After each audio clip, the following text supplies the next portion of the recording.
இப்ப இவங்க எல்லாமே வந்துட்டு இந்த கஞ்சா அஞ்சலைன்றவங்க கஞ்சா விக்கிறாங்க. ஒரு அரசியல் பின்புலம் இருந்துச்சு அப்படின்னா நம்மளை யாரும் பிடிக்க மாட்டாங்க.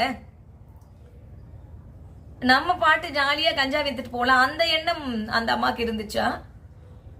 இன்னும் ஒருத்தவங்க இந்த மலர்கொடி அப்படின்றவங்க அவங்க கணவர் இறக்கும் பொழுது அவங்க நார்மலா தான், அதுக்கப்புறம் தான் அவங்க இறந்ததுக்கு அப்புறம் தான் இல்ல என் கணவனை வெட்டினவங்களை நான் திரும்பியும் வெட்டிடுவேன் என்னோட பசங்களை வச்சு அப்படின்னு அவங்க சபதம் எடுத்துட்டு அதுக்கப்புறம் தான் அட்வொகேட்டுக்கு படிச்சிருக்காங்க.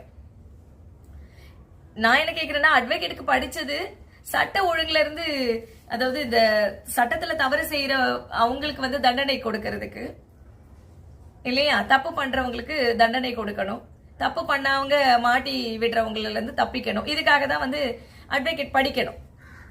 ஆனா வெடிகுண்டெல்லாம் விக்கிறதுக்கு என்ன சொல்றது, அட்வொகேட்டுக்கு படிக்கிறது.